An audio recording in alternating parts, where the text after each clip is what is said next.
If you keep falling for emotionally unavailable people, right? People who, breadcrumb you, give you little bit by little bit, keep starving you for the emotional reassurance you want and all those things. Or they push you away. You get too close and they pull back and they push away from you. Or they just never fully choose you. It's not because you're weak or naive. No, not at all. I think we all know whenever we're getting an experience that doesn't feel good, right? No, it's because your nervous system is wired to chase love, not receive it.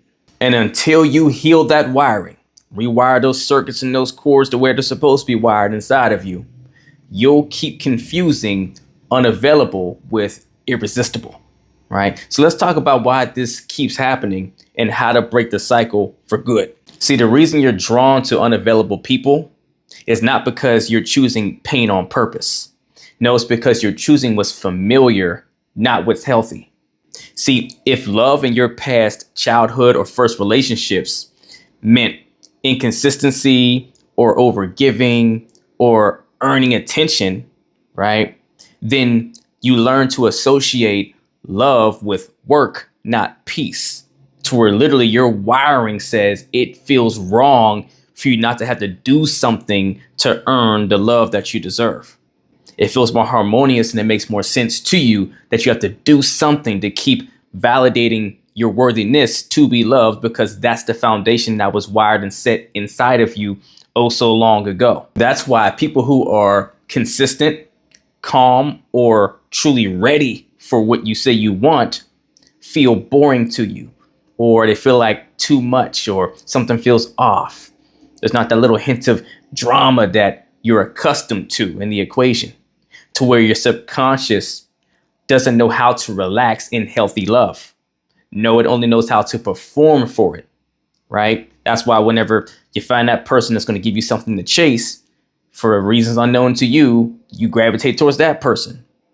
The one that gives you something to go climb a mountain for, to prove that you're lovable. Because if they stay, it means you truly are love worthy, right? Because they push away from most people, or they keep pushing away from you, or it's been hard to get them to open up and be close to you, right? It gives you something to work at, which is what your wiring is used to.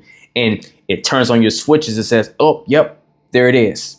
That's my opportunity to do my thing, to go earn my love, because that's the way I know how to embrace love, is by doing something to give myself a reason to say that I deserve to have it. And I really want you to hear me when I say this. What you're calling chemistry might actually be your trauma recognizing itself inside someone else, to where you think you're having this real amazing connection that you never had with anyone else before. The chemistry is so fluid and so amazing, but it's really your unhealed wounds, right? Stepping out and breathing through someone else. And so you're connecting to yourself in a way, and it feels like you're in this harmonious connection with them. So then you chase it. You chase that validation. You chase that love. You chase getting to the completion and the totality, the fullness, the bond. And yes, we made it together and all the things, right? And what lets you know this is probably what's happening to you is if this ride doesn't feel good along the way.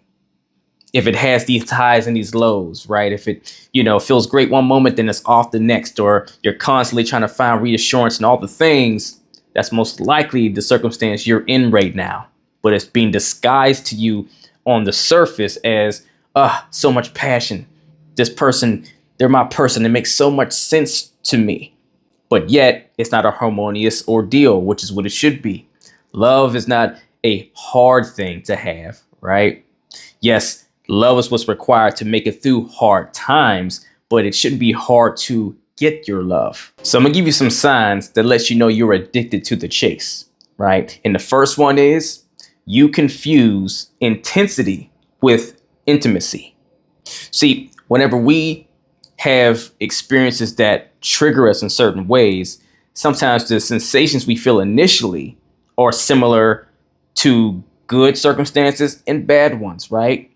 See, you can feel excited, right? You can feel all the lights are turned on, and your adrenaline's running or rushing, right? And you're all hyped up for bad reason or good reason. Just like, to give you an example, Someone surprises you with a new car, right? And your adrenaline's gonna be running high. You're amped up. You're so excited and happy. My gosh, you got me this new car. Just like if you're in a store and someone comes in to rob the place and they stick everyone up, you're gonna be really triggered and your adrenaline's gonna be rushing there too, right? You'll be excited, but not for good reason, right? You'll be triggered and turned on to go do something, right? You'll be antsy and all the things, just like you getting this new vehicle. You'll be spilling over with energy.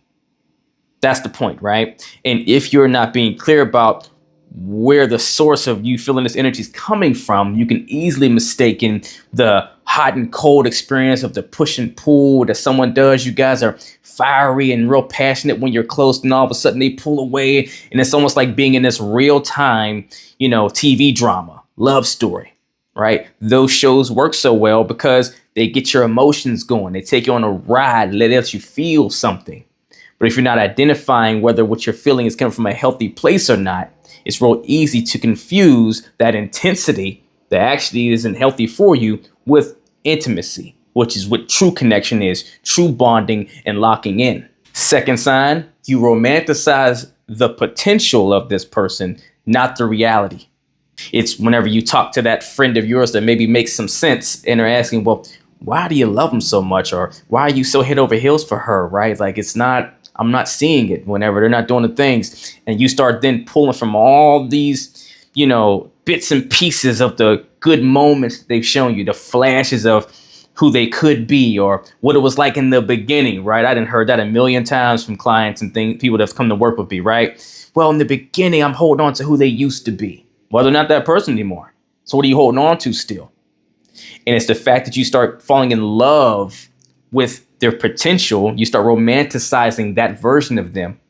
And a lot of times it's not the version that actually ever existed. It's just when you colored in all the spaces because maybe you wanted to work so bad.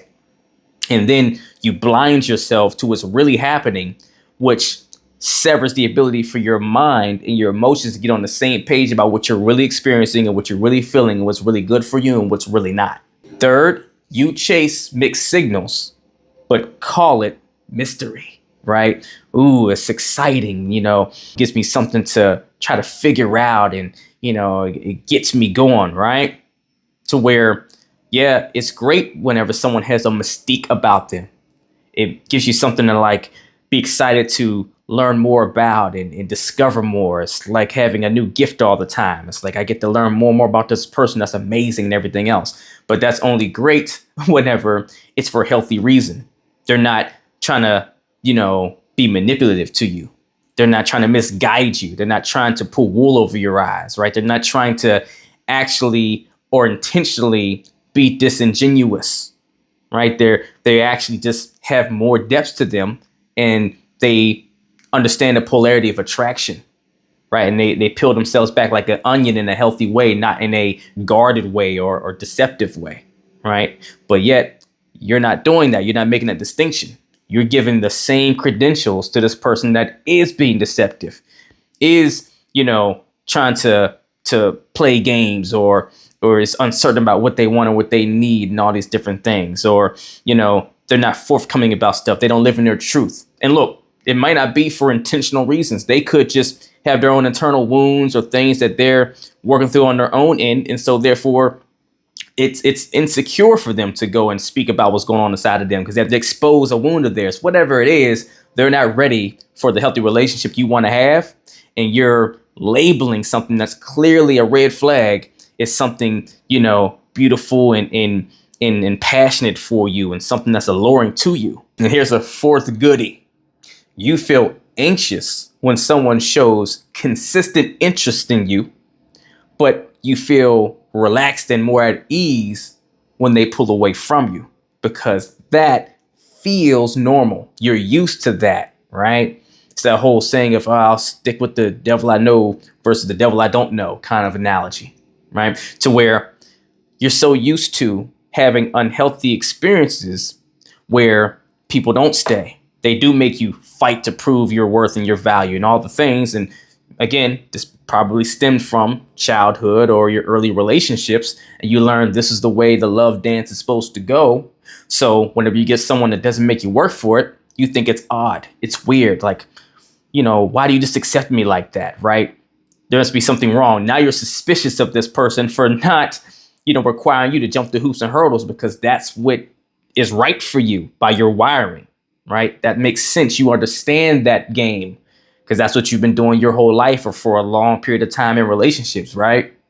So you start getting more anxious and more uneasy that there's nothing that you have to do to where you feel like they're trying to pull a trick on you. But whenever that person pulls away and do what you're used to, oh, that feels familiar. And you feel a unhealthy sense of comfort in that toxicity because it's what you know how to navigate. But then it reinforces all your narratives. I always find the ones that, don't open up emotionally. I always get the ones that, aren't serious and all the things. And it just helps to help you feel secure in your narrative about dating or about relationships. It gives you some footing to say, yep, see, I do know what I'm talking about. Look, it happened again. I'm not crazy. I'm not off my mark. I get this. I understand what I'm doing here. Yep, it's the same thing as always. Right. And even though that's not what you want, your subconscious is being fed what it needs to support the belief system you've been anchored to for so long. So how do we break the pattern? First, you have to learn how to regulate your nervous system, meaning you have to learn how to recognize peace as a green flag, not a threat. And you're going to do that best by deciding for yourself, getting clear on identifying what does peace look like in action. Right? What is peaceful? So that whenever I'm feeling it, I can identify it as that and not feel like this is off because it's not familiar. Then you have to practice receiving love without earning it. Practice the art form, because at this point for you, it's going to be an art form of letting someone serve you, letting someone pour into you just because you're you. To where you say to yourself, I am not going to allow myself to do something in return just because they did something for me this time. I'm just going to be grateful and say thank you or just embrace it. Second, you have to heal your inner story. Ask yourself, what do I believe love should feel like? And you have to challenge the belief that love has to be hard or dramatic or, something that you have this endless longing for, where you're always starved for what you deserve and all that, right? You have to challenge that narrative with one that serves you better, one that feels better to you, one that sounds better to you, one that makes more sense to what you want, not what you're used to. Third step, raise your standards from emotion to behavior, meaning stop choosing people based on how they make you feel in the moment and start choosing people based on how they consistently show up for you. Actions over a period of time. That's how we got to start choosing people. And fourth, let boring feel safe. See, oftentimes boring is just predictable, but predictable is safe. And safe is where love grows. You have to make that connect and start to embrace and label when you're feeling the boring feelings as that. And if it really is just a boring experience, then ask yourself, how can I breathe life into it to where it's not boring, but I still keep the frame of what I'm experiencing right now, but I just put a different label on it versus what I used to look at, boring ass. Look, you're not broken. You're not destined to always have the relationships that almost made it or almost worked out or half-hearted people and all that, right? No, you're just operating on an old program. And once you update it and rewire those cores the way they're supposed to be wired, you'll stop craving people who avoid you ultimately. And you'll start being turned on by the people that truly want to choose you. And if you need help personally going on that journey to rewire those cords and do that work so that you can start to identify and be attracted to the healthy love and the people that are actually going to value you and actually make you happier than ever in a relationship, then email or DM me the word coaching and we will get to work, only if you're truly ready to put that work in.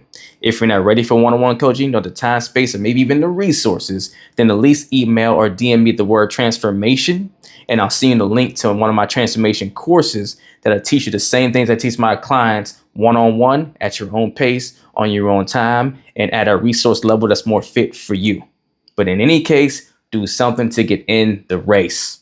Let's get it.